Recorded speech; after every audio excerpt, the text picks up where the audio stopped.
राजा शेर सिंह अपनी गुफा से बाहर आए और उनकी गरजदार आवाज पूरे गिर जंगल में गूंज गई। मेरे प्यारे साथियों, हमारे पूर्वजों की एक प्राचीन भविष्यवाणी सच होने का समय आ गया है। चंपकवन की सबसे ऊंची और दुर्गम चोटी, जिसे चांदनी चोटी कहते हैं, उस पर चमत्कारी सुनहरा फल उगाया है। यह दिव्य फल 100 वर्षों में केवल एक बार ही खिलता है। बहुत समय पहले की बात है। हरी भरी वादियों और झरनों से घिरा एक जादुई जंगल था जिसका नाम था चंपकवन। चंपकवन में हर दिन एक उत्सव जैसा होता था। यहाँ के जानवर मिलजुल कर रहते, एक दूसरे से बातें करते और खुशियां मनाते थे। जंगल के राजा थे प्रतापी शेर सिंह, जो अपने न्याय और दयालुता के लिए जाने जाते थे।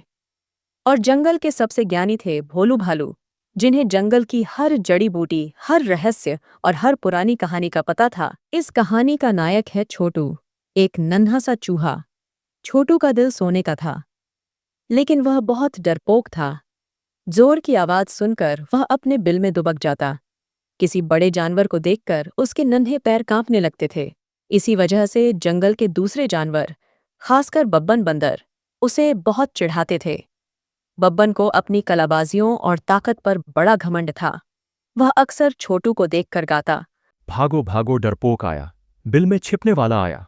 और उसके साथी बंदर हंसते हंसते लौटपोट हो जाते। एक दिन पूरे चंपकवन में एक बड़ी घोषणा हुई। घोषणा का काम हमेशा की तरह बातूनी मिट्ठू तोता एक ऊंचे पेड़ की डाल पर बैठकर चिल्लाया, जंगलवासियों ध्यान दो, ध्यान दो, ध्यान दो। एक बहुत बड़ी खबर है, बड़ी खबर है, बड़ी खबर है। सारे जानवर, चाहे वो लंबू हाथी हो या छलांगे मारता खरगोश, सब अपनी अपनी जगह रुक गए और कान लगाकर सुनने लगे। राजा शेर सिंह अपनी गुफा से बाहर आए और उनकी गरजदार आवाज पूरे गिर जंगल में गूंज गई। मेरे प्यारे साथियों, हमारे पूर्वजों की एक प्राचीन भविष्यवाणी सच होने का समय आ गया है। चंपकवन की सबसे ऊंची और दुर्गम चोटी, जिसे चांदनी चोटी कहते हैं, उस पर चमत्कारी सुनहरा फल उगाया है। यह दिव्य फल 100 वर्षों में केवल एक बार ही खिलता है। यह सुनकर जानवरों के बीच कानाफूसी शुरू हो गई। भोलू भालू ने अपनी मोटी आवाज में समझाया, राजा सही कह रहे हैं।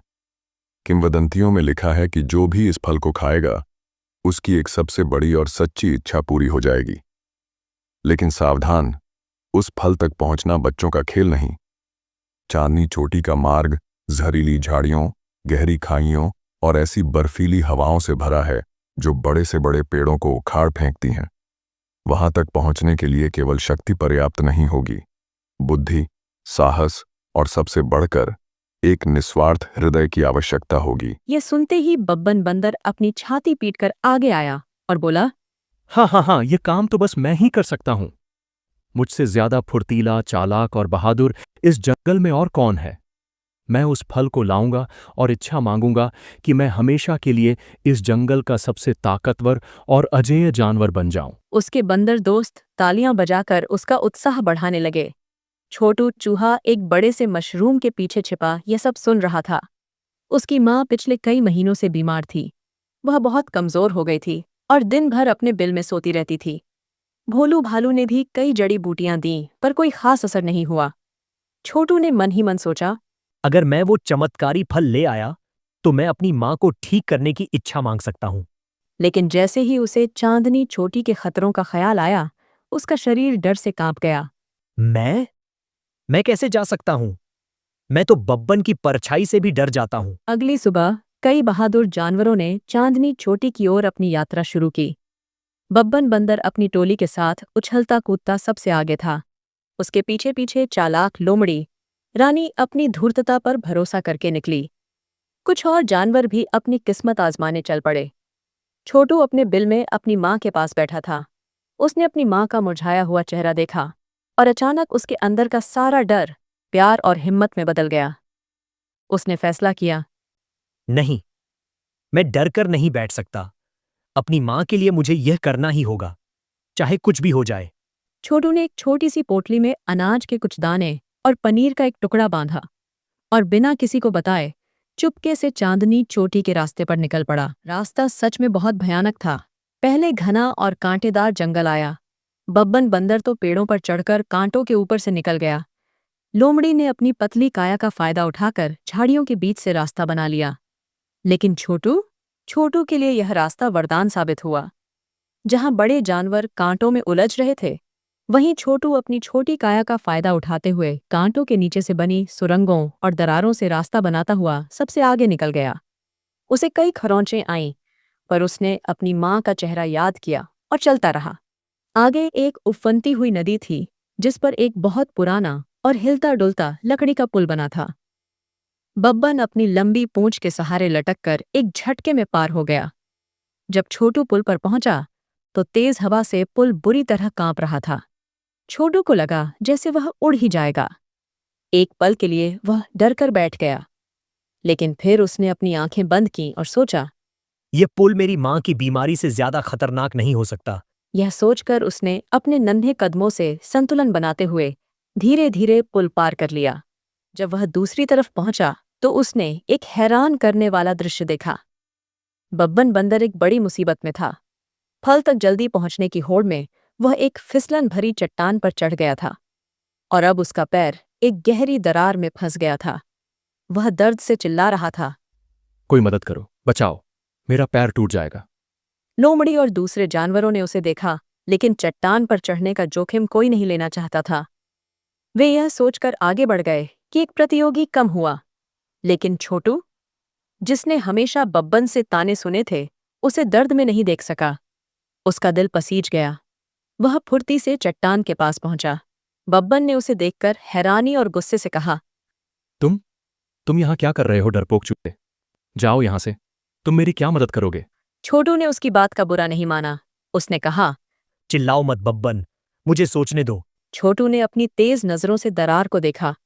उसने पास में ही लटक रही एक मजबूत जंगली बेल को अपने दांतों से कुतरकर अलग किया।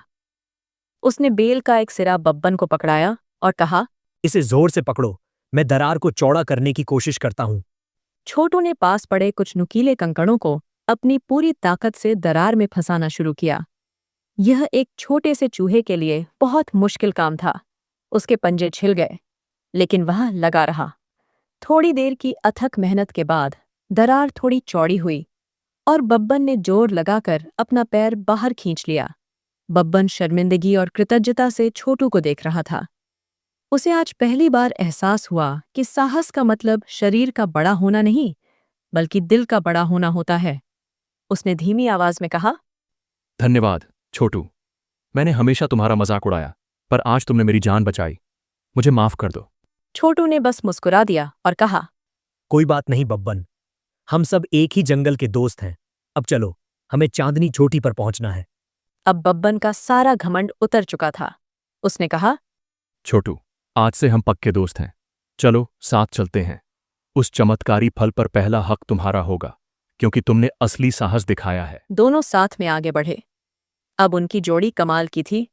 बब्बन अपनी ताकत से बड़े पत्थर हटाता और छोटू अपनी छोटी आंखों से सबसे सुरक्षित रास्ता ढूंढ निकालता।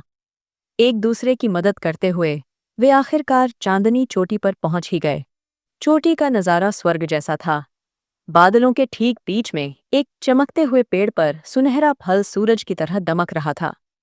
उसकी मीठी खुशबू चारों ओर फैली थी। लोमड़ी और दूसरे जानवर भी वहीं थे, लेकिन वे पेड़ के पास भी नहीं जा पा रहे थे। पेड़ के चारों ओर एक अदृश्य हवा का बवंडर था, जो किसी भी स्वार्थी इरादे वाले को पीछे धकेल देता था। भोलू भालू की बात सच थी। फल तक वही पहुंच सकता था जिसका दिल निस्वार्थ हो। बब्बन ने छोटू के कंधे पर हाथ रखा और कहा, दोस्त, यह तुम्हारा पल है। तुम्हारी इच्छा सबसे पवित्र है। जाओ। छोटू ने एक गहरी सांस ली और पेड़ की ओर बढ़ा। सब हैरान रह गए। जैसे ही छोटू ने कदम बढ़ाया, हवा का बवंडर शांत हो गया। पेड़ की शाखाएं खुद ब खुद नीचे झुक गईं, मानो वे इस नन्हे हीरो का स्वागत कर रही हों। छोटू आसानी से पेड़ पर चढ़ गया और उस चमचमाते सुनहरे फल को तोड़ लिया। जैसे ही फल उसके नन्हे पंजों में आया, उसमें से एक सुनहरी रोशनी निकली और एक दिव्य आवाज गूंजी। बोलो, हे साहसी और निस्वार्थ जीव, तुम्हारी क्या इच्छा है? छोटू ने आंखें बंद की और पूरे दिल से कहा, हे चमत्कारी फल, मुझे अपने लिए कुछ नहीं चाहिए। बस मेरी प्यारी माँ को पहले की तरह पूरी तरह स्वस्थ कर दो। उसके शब्द पूरे होते ही फल उसके हाथ से गायब हो गया और एक सुनहरी किरण बिजली की तेजी से आसमान में उड़ी और चंपकवन में छोटू के बिल की ओर चली गई। जब छोटू और बब्बन नीचे उतरे तो बाकी जानवर शर्म से सिर झुकाए खड़े थे। उन्हें अपनी स्वार्थपरता पर पछतावा हो रहा था।